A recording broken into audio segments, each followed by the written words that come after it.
యేసయ్య తాకితే చాలు నా బ్రతుకు మారును, ఆయన వస్త్రపు అంచును తాకితే నా శాపము తీరును. యేసయ్య ప్రేమలో నాకు స్వస్థత దొరుకును, మహిమగల దేవుని చింతన మనసు కుదుట పడును.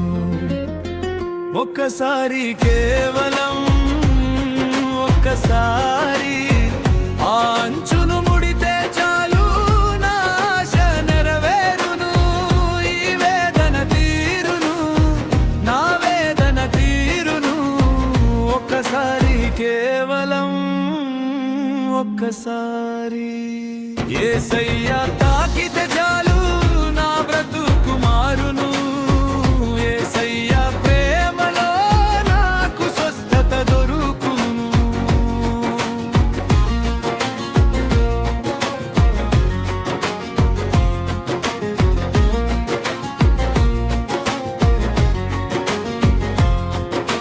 పన్నెండేళ్ల క్రితం పసిడి కలల లోకం, చిరునవ్వుల తోటలో నా జీవన గమనం.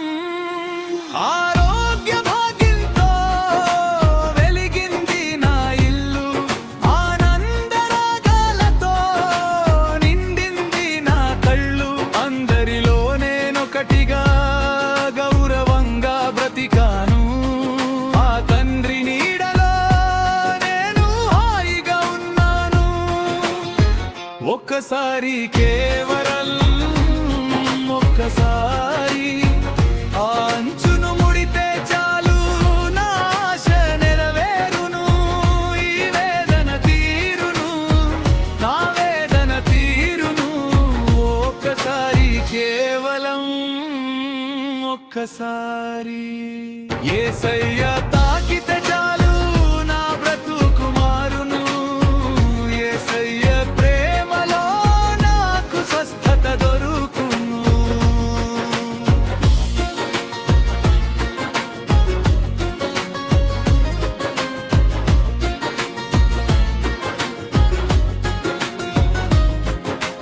రక్తపు ధారలతో నా బ్రతుకు భారమైంది, లోకపు చికిత్సలతో నా ఆస్తి కరిగిపోయింది.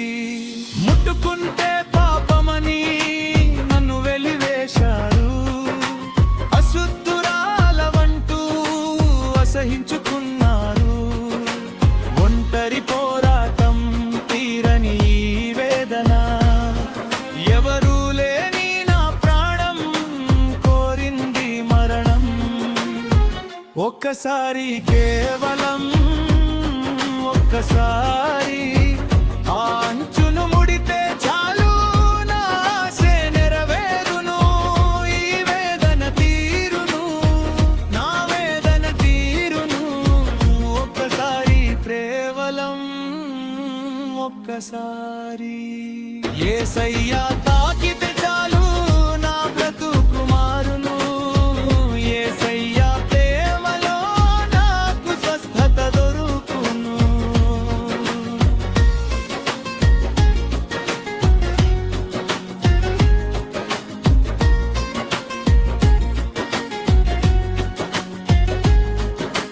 వార్త విన్నాను నేను నజరేయుడు వస్తున్నాడని, గుంపులో చేరాను ఆ గొర్రె పిల్ల దొరుకుతుందని.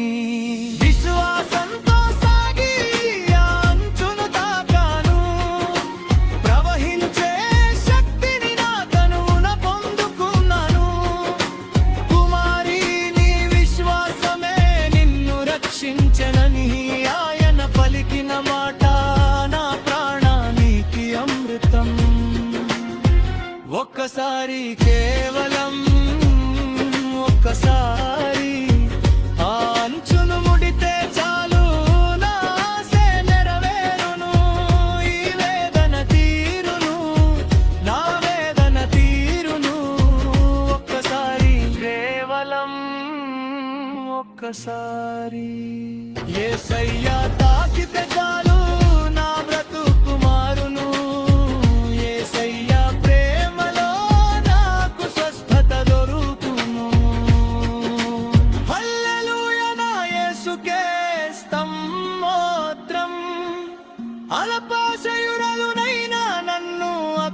చేర్చుకున్నావు శాపముగా సమాధానమిచ్చావు నా శేష